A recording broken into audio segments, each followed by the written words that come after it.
ಮಾಡಿದ್ದಾರೆ ಅಂತ ಹೇಳಿನೇ ಅವರಿಗೆಲ್ಲ ಸಸ್ಪೆಂಡ್ ಮಾಡಿದ್ದು. ಈಗ ಆ ತಪ್ಪಿನ ಪ್ರಮಾಣ ಮತ್ತೊಂದು ಎಲ್ಲವನ್ನು ಕೂಡ ವಿಶ್ಲೇಷಣೆ ಮಾಡಿದ್ದಾರೆ.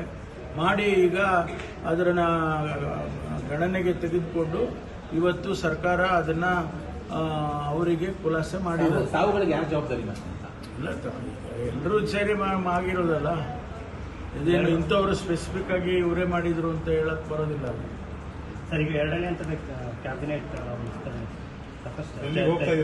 ಇಲ್ಲ, ಈಗ ಅವ್ರಿಗೆ ಕರೆದಿದ್ರೆ ಅವ್ರು ಹೋಗ್ತಾರೆ. ಈಗ ನನ್ನನ್ನು ಕರೆದ್ರೆ ನಾನು ಹೋಗ್ತೀನಿ. ಕರೀದೆ ಹೆಂಗ್ ಹೋಗ್ತಾರೆ?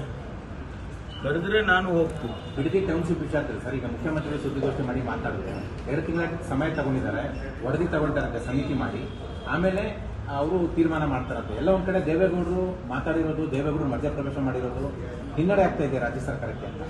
ನೋಡಿ, ಇದು ರೈತರಿಗೂ ಮತ್ತು ಸರ್ಕಾರಕ್ಕೂ ಬಿಟ್ಟಿರ್ತಕ್ಕಂಥ ವಿಚಾರ. ಬೇರೆಯವರು ಹೋಗಿ ರಾಜಕಾರಣ ಮಾಡೋದಿದೆಯಲ್ಲ, ಅದು ಆಗಬಾರ್ದು. ಅಭಿವೃದ್ಧಿಯ ದೃಷ್ಟಿಯಿಂದ ನಾವು ಏನು ಕ್ರಮ ತಗೊಳ್ಳೋದಕ್ಕೆ ಹೊರಟಿದ್ದೇವೆ, ನಾವು ಅದನ್ನ ಸಮರ್ಥನೆ ಮಾಡ್ಕೊಳ್ತೀವಿ. ಮುಖ್ಯಮಂತ್ರಿಗಳು ಹೇಳಿದ್ದಾರೆ ಈಗಾಗಲೇ ಒಂದು ಟೌನ್ಶಿಪ್ ಅನ್ನು ಮಾಡಬೇಕು, ಅದನ್ನು ಬಿಡದಿಯಲ್ಲಿ ಮಾಡಬೇಕು ಅಂತ ಈಗಾಗಲೇ ಬಹಳ ದಿವಸದಿಂದ ಅದರ ಬಗ್ಗೆ ಚರ್ಚೆ ಆಗಿದೆ.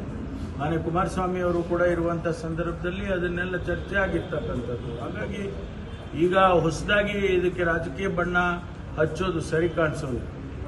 ನನ್ನನ್ನು ಜೈಲು ಕಳಿಸೋದು. If you like this video, ಬೇಗ ಲೈಕ್ ಮಾಡಿ, ಕಾಮೆಂಟ್ ಮಾಡಿ, ಶೇರ್ ಮಾಡಿ ಹಾಗೂ ಯೋಯೋ ಟಿವಿ ಕನ್ನಡವನ್ನು ಸಬ್ಸ್ಕ್ರೈಬ್ ಮಾಡಿ.